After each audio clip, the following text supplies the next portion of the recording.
Every week, the Xfinity Editors pick the TV show, movie, or special event they are most excited about right now. And since we were off last week, we've doubled the number of shows so you can catch up on everything you missed. And this week, we kick things off with me.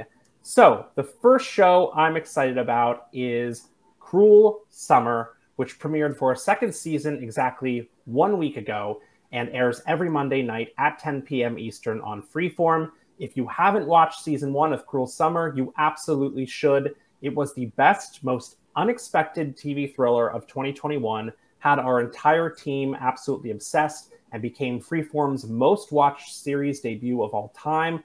But you don't have to watch season 1 to jump straight into season 2, because Cruel Summer is an anthology series with an entirely new cast and storyline each season. And this time around, the series focuses on the rise and fall of a teenage friendship over the course of 3 different time periods in 1999 and 2000, when a mysterious death threatens to derail their lives. This season stars mostly unknown actors, including Sadie Stanley, Lexi Underwood, Griffin Gluck, and Katie Strickland, but I have high hopes based on last week's 2-episode premiere that we're in for another wild ride. Before I move on to my second pick, any thoughts on Cruel Summer? I immediately want to sing the Taylor Swift song. You both did some singing this episode. It's the Cruel Summer. Yeah! That one? Yeah, it's actually her most streamed song now. Fun fact. Wow. It's also very telling that is your generation's Cruel Summer and mine is Bananarama, Cruel Summer, leaving me here on my own. Did you watch Cruel Summer, though, Sammy? I didn't, which is really surprising because I love this kind of like teen mystery, murder, intrigue, but it's on Freeform, kind of YA situation. But no, I totally missed the first season, so it's on my list. I still have to watch the first 2 episodes of the second season. Yeah. One of the great things about it, and something that both seasons share in common, is that it's told over multiple timelines. So the first season also starts in like early 90s, let's say like 91, and then it'll jump to something that's happening in 92 or 93. And so it's got 3 different time periods, and you're getting bits and pieces. You see where they are, you see them in the middle of the conflict, you see them when they're all innocent and like life is carefree. And then you start piecing together the mystery of what happened. And this is very similar, but it's also got a great soundtrack because it's all 90s. And this one, being that it like straddles 1999 and 2000, I'm sure there's lots of Hoobastank in there. No qualm, big Hoobastank fan. You know and what else is of that era? I don't know. Like all Fall Out Boy was coming up, but anyway. Eminem, I think. A lot of Eminem. Yeah. The tail end of Britney, I guess, or maybe that was peak Britney. Yeah, it's like peak Britney. She was just getting started. She was just starting. We hadn't even gotten to Crazy. That's the song I'm thinking about. I was trying to think of the one in the red pleather jumpsuit. That's the one. We're not gonna figure it out. We're not gonna figure it out here. Yeah, no, we won't. My mind's going too fast. Brad, Slave for You. Slave for You is a good. We had not gotten to Slave for You yet. That was like Britney and the Snake, peak Britney, and then everything else. Everything else. All right. Second show I'm excited about this week is The Walking Dead: Dead City, which will premiere 3 days early on AMC Plus, Thursday, June 15th. Before it premieres on the traditional AMC network on Sunday, June 18th at 10 p.m. Eastern. What can I say about The Walking Dead that hasn't been said over and over and over again for the past 13 years? In this spin-off of the popular post-apocalyptic zombie drama, actors Lauren Cohan and Jeffrey Dean Morgan reprise their roles as fan-favorite characters Maggie and Negan from the original series. The story will follow the two as they explore a crumbling and dangerous New York City in search of Maggie's kidnapped son, Herschel. If you like The Walking Dead, but wish it were a little more like I Am Legend, Dead City is the answer to your prayer. Quam, big Walking Dead fan? I initially was. I remember when the show came out, and the fact that you said 13 years is like, wow. Yeah, I remember the show first came out. I think I was in high school, And I loved it because I was a huge zombie fan at the time. Yeah, I think COD was doing their own like zombie makeshift. It was zombies were on the rage like in the 2010s. I did fall off on the show, but so remind me, this is a spinoff because that is Negan, right? That's Negan. It is Negan, the popular character from the original Walking Dead. So, because the last thing I remember is like Negan did not like Maggie because he just smashed her husband's face in with a bat. I remember it was pretty gruesome. His eyes were like doing this. I was like, man, did not look fun at all. But he clearly still has the bat still intact. So glad to know what was the Lucille? Lucille, yeah, I'm glad she's still making it. Still smashing heads. I see. Yeah, he's reformed now. He's reformed. Okay, apparently. He's a new Negan. Yeah, Nuo Negan or Neo Negan. But this sounds exciting. I mean, 'cause I really did love I Am Legend, and I think this new premise where it's like a real stripped down cast, is like apparently there's two people, at least for our protagonist, does I think offer a lot of fun opportunities for this series to go in a new direction. So I'm liking the vibe so far. Yeah, I was also a big zombie fan, but it was the Cranberries song that I was a big fan of. Wow, just David is throwing out all the old classics. He's trying to age himself. He's doing it himself here. All right, Sammy. Since you laughed at my stupid joke, you can go next. What are you excited for? Lucky me. All right, I am really excited for Black Clover, Sword of the Wizard King, only on Netflix, June 16th. So I think this is the first time, that I'm talking about anime on the show. Is it? Yep. So I'm really excited about that. What was that face, Quam? You talk about anime all the time. I just didn't know. Not on the show, though. Not on the show. Okay. So have either of you heard of Black Clover before? I've absolutely heard of it, but never watched it. Never heard of it. All right. So Black Clover, which is actually my favorite anime of the ones that I've watched, follows the story.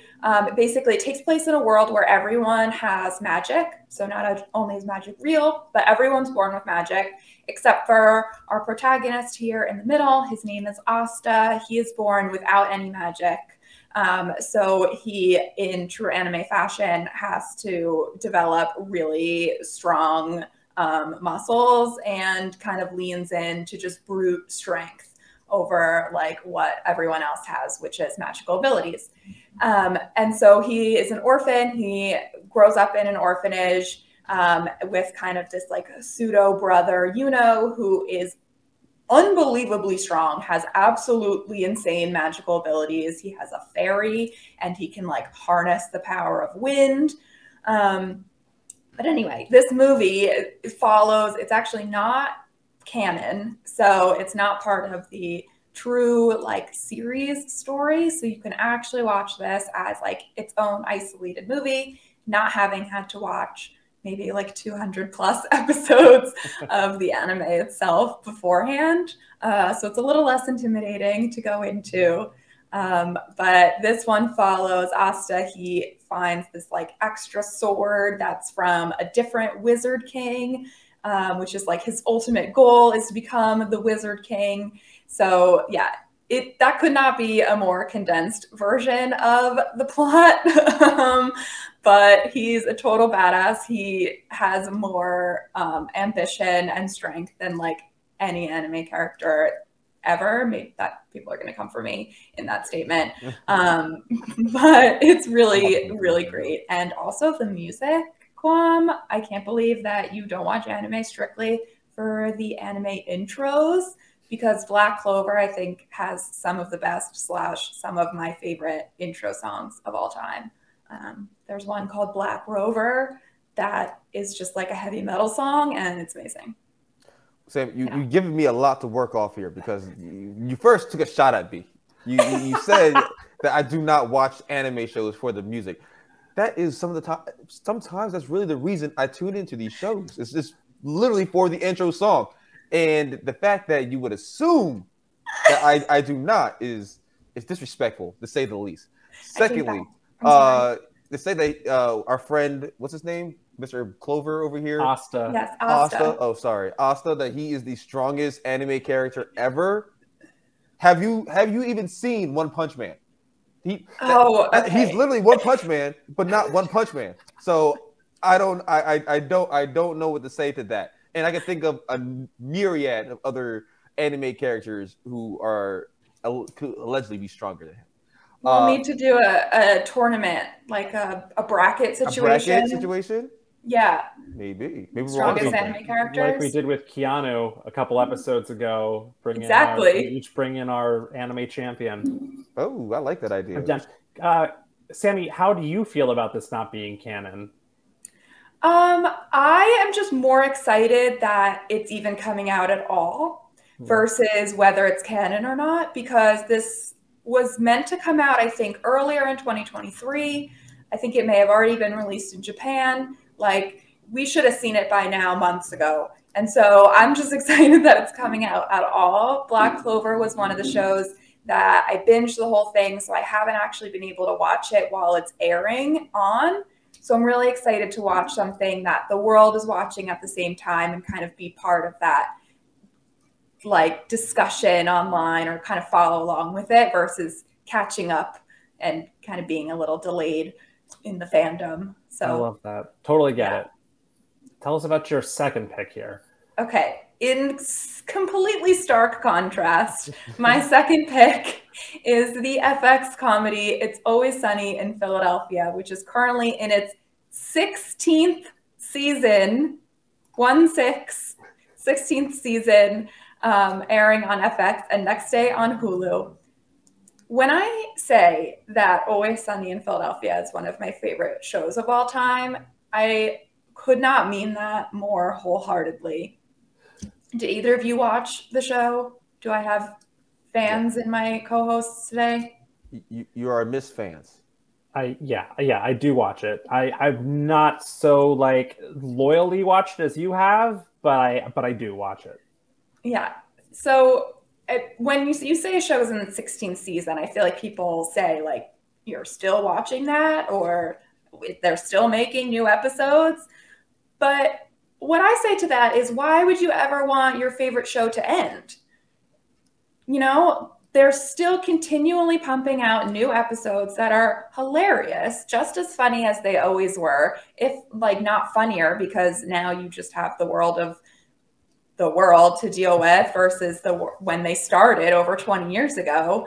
And also, I am maybe the biggest Danny DeVito fan you have ever met. And so I love just seeing new Danny DeVito / Frank Reynolds on my screen every week. It's just a really nice comfort. I actually had a friend who worked on this season, and as far as the production goes, when they were filming, and she would just text me and say, like, I played skee ball with Danny DeVito today. And I would just have to sit with that information, knowing that that wasn't me playing skee ball with Danny DeVito. And it was really upsetting. I bet Danny DeVito's really good at skee ball. I feel like because he's kind of short, he's low to the ground. He's got a different kind of leverage situation. Right. It's just straightforward, not down and forward, because he's already right there.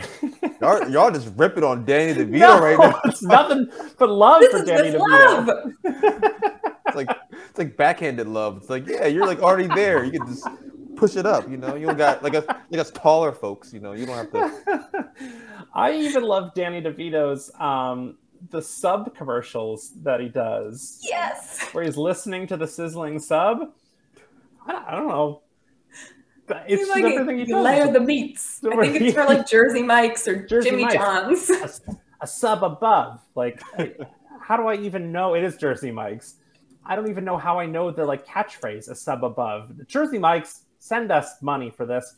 If Danny DeVito says it, I will remember it. Right, exactly. It's the way he says it, a sub above. And he's just so listening to the sub sizzle. Anyway. He does that little Yes. No more talking about Jersey Mike's until they send us free subs. I love this though, Sam. I can't believe it's been 16 years. It's going to be one of those shows that keeps going, and we look back at the first episodes. We're like, look at the cell phones that they're using in those first episodes. You don't do It's that already? so grainy. Like, yes. It's so grainy. It's in like weird formatting, and oh my God, it's hilarious. Yeah. Yeah, I mean, it's worth noting to anyone out there who doesn't know that we're all based in the Philadelphia area, so it's specifically resonant to all of us, especially those of us who are Eagles fans and Philly fans and Sixers fans. Yeah, but anyway, awesome. Thank you, Sammy. All good stuff. Quam, bring us home with the two pieces of entertainment you're excited about. Well, thank you, David. And first, we have The Idol. For those who know me, I am a huge Weeknd fan. I guess I should call him Abel now, but he will forever in my heart be The Weeknd. Regardless, I've been infatuated with his music forever, since high school, since the House of Balloon days, and it's really amazing to watch his maturation as an artist and as a star now, because there's a period of time where he did not want to be a star. And so this show, The Idol, feels like just like a perfect segue into stardom for him, because the show's premise really feels like a old Weeknd song, if we're being honest. If you don't know a Weeknd song or the premise of the show, it's about a dwindling pop star played by Lily Rose Depp. She's attempting to make a comeback as her career hasn't really panned out, and this sets her down a path towards the dark side of entertainment. Again, it really feels like a Weeknd song, and so it's only fitting that he, really created the show and is starring in it as pretty much himself in like a lot of his songs. So it's really fitting, and again, a nice segue from his music career to now him acting. And yeah, I haven't seen the first episode yet. I'm a person who likes to wait until the show is fully out to like start really just binging. But I've only heard good things about the show so far, so I'm really excited. David, Sammy, you have any thoughts about The Idol? I know it's been production hell for forever. It is, and I think one of the leads that got buried here is the fact that it's co-created or run or written by the same person who's behind Euphoria. So now his name is, of course, escaping me. But yes, it's got like the Euphoria pedigree, kind of also like very stylistically glossy, like has that stylized lighting effect that they use a lot. And as you said, production hell. There was a Rolling Stone article that talked about like poor conditions on the set and how they had to reshoot almost like the whole thing, and they rewrote it, and The Weeknd came out and said that was a bunch of nonsense. It didn't happen. And also like full disclosure, they're doing like press for this show. And of course, we like to get our hands on some of these interviews for Xfinity Hangouts. They were like, Weeknd and Lily Rose Depp aren't doing any interviews, which only adds to the mystery of it. It's like, what's going on with this show? But they say all press is good press, and I think this is one of the ones that everyone's buzzing about because it's been bumped back so many times. And I don't know, watch it and see for yourself, but it definitely has those Euphoria vibes if you're into that. I mean, the fact that it's been pushed back so many times can be one of two things: that it's really great, or they're on to the next one. Yeah. And speaking of on to the next one, Sammy mentioned that sequels we do not need, and she mentioned Extraction 2, and I felt deeply offended because I am a huge lover of action movies. I'm a simple man. I see baddies getting taken out, I clap and I cheer. What more could you want? And so Extraction 1 was Chris Hemsworth, fighting baddies to rescue a kid. And this sequel sees Chris Hemsworth reprise his role, and he's presumed to be dead when he is brought back into the fold to rescue a gangster's family from prison. But if we're being honest, the premise doesn't really matter. We all know why we're here. We're here for the baddies getting taken down, the beatdowns, the gunfights, the unbelievable stunts, the stormtrooper-esque henchmen just who are unable to hit, a target like 5 feet away from them. We're here for the action, and that's really why I'm so excited for this movie that's coming out later this week. I just love action movies. It gives me what's that movie called? The Raid. Have y'all ever seen The Raid? Oh yeah, absolutely. Oh, yeah. That One of the movie best. is fantastic. And Extraction, while not of the same tier of Raid, it definitely is in that ballpark where it feels like, okay, we're just foregoing any kind of plot and we're just getting right to it. We're getting right to it. We all know why we're here. And I couldn't really appreciate an action movie that gets straight to the point. And yeah, that's really it. You know, I love action movies. I love seeing baddies getting beat. And who doesn't love Chris? I mean, look at that face. He's gorgeous. Just True. eye candy on screen. Thor. He is Thor. Okay, and so I have everything I need. I have eye candy. I have baddies getting beat. I'm in hog's heaven. Yeah, Netflix has really cornered the market on these like straight to streaming action blockbusters between this and The Old Guard with Charlize Theron and Red Notice with The Rock and Gal Gadot. The zombie one. The something of the dead. It was one of the Of the Dead movies, but it was like a zombie one. Zombie heist movie. Yeah. Zombie of the Dead. Yeah. So, and they're very popular. And, you know, like you said, like, who cares? They're not going to win an Oscar, but they're good entertainment, especially for the summer, chilling at home, good Friday night. Remember when we used to, you guys don't remember. I remember when I used to rent movies on a Friday night from Blockbuster. I can't speak for Sammy, but I definitely remember renting movies. I remember first Blockbuster and then Redbox. Ooh, that get me started on Redbox. Redbox was lit. Redbox was lit. Me and my sister used to beg our mom every time we were leaving like Giant, like, can we get a movie from the Redbox? And she's like, okay, one each. And David, you're trying to make me feel young. And I appreciate I do my best. Yeah, I grew up with Blockbuster and Video Barn. That was our local town's. It's called Video Barn. We would rent Mary-Kate and Ashley movies. Of course.